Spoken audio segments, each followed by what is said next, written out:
Hey everyone, welcome to an all new episode of Projectized.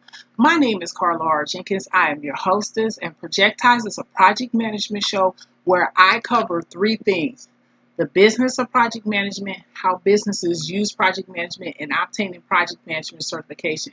So today I want to cover the communication channel formula. And a lot of things that you do in your life or when you communicate, you're already doing project management. And this formula is going to show you that you're already doing communication and why it's better to have less people in meetings, on your team, and when you communicate, because things can get out of hand relatively quickly. So this right here is the communication channel.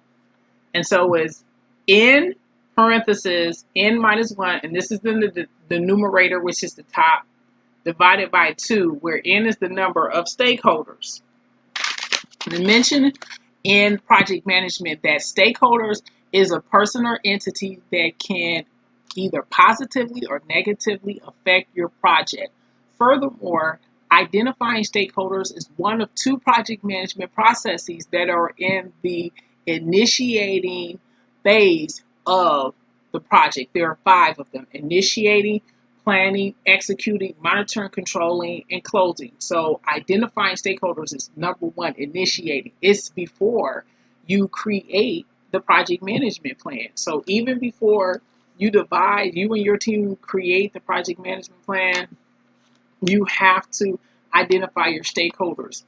And one of the biggest things in project management is identifying stakeholders only in the initiating phase. You have to continually do it every single phase, because stakeholders' interest and them being on your project, it's ebb and flow. So the stakeholders that are in initiating are not always the one that make it to closing. And you, as a project manager, you're responsible for tracking everybody's movement, especially as stakeholders, because as I mentioned, the definition is they can adversely or positively affect your project. So you have to keep track of them. And the communication formula, I wanted to do this because it's like the telephone. When you were little, you had that tin can and you said something and it traveled well between you and the second person. By the fourth person, it changed. Well, this is the reason why. So let's just take n and make n 10. So if you put 10 times 10 minus 1, which is 9, divided by 10, you're going to get 90.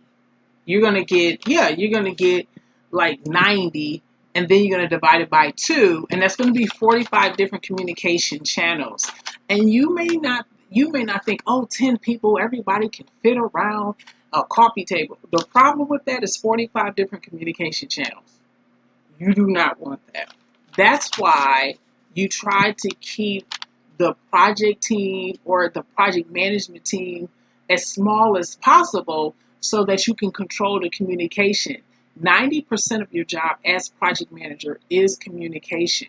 And you don't want 45 different communication channels with 10 people, which, even without knowing this in project management, you have witnessed this or been a victim of it yourself, which is why I'm talking about this communication channel. If you do decide to take the project management professional exam, you will see this on the exam. But I want to also align this to Scrum. I am a certified Scrum Master also, in addition to project management professional. And I want to give you this because Scrum, you can have in between 7 to 9 people. So you can't have any more than 9 people in your Scrum development team. And your Scrum development team comprises of the development team and the Scrum Master. And then you also have the product owner. So all of those people together shouldn't be more than 9, meaning you should never have more than 7 people or 7 developers on the development team. Why? Because of this. Even though this is project management body of knowledge and not Scrum Alliance or Agile Manifesto and Agile Principles, it's following the same methodology, the same thing. because if you were to put anything greater than 9, like we mentioned 10, you get 45 different communication channels. And you don't really want that because, as I mentioned before, when people miscommunicate things, it would be hard tracking down which one of those 45 channels is the channel for the miscommunication.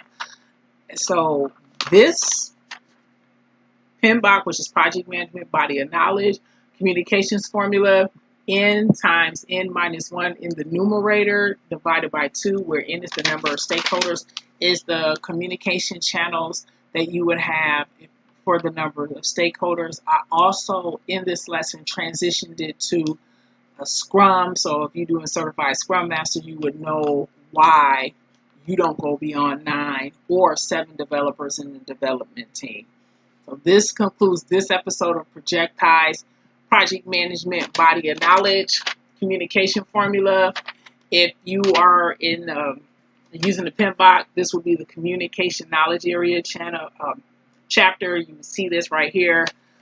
And as I mentioned before, if you do decide to take the Project Management Professional exam, that formula will be on the exam because it's in the book. But that's a very prominent one because 90% of the job is project management communications, and communicating with stakeholders is very important. Matter of factly, since I mentioned the project management body of knowledge, the stakeholder communications is a part of stakeholder management knowledge area, which is its own chapter. So this concludes this episode of Projectized. My name is Carla R. Jenkins, certified project management professional, certified Scrum and IDLE with 13 years problem-solving experience in project management, big data, and IT service management.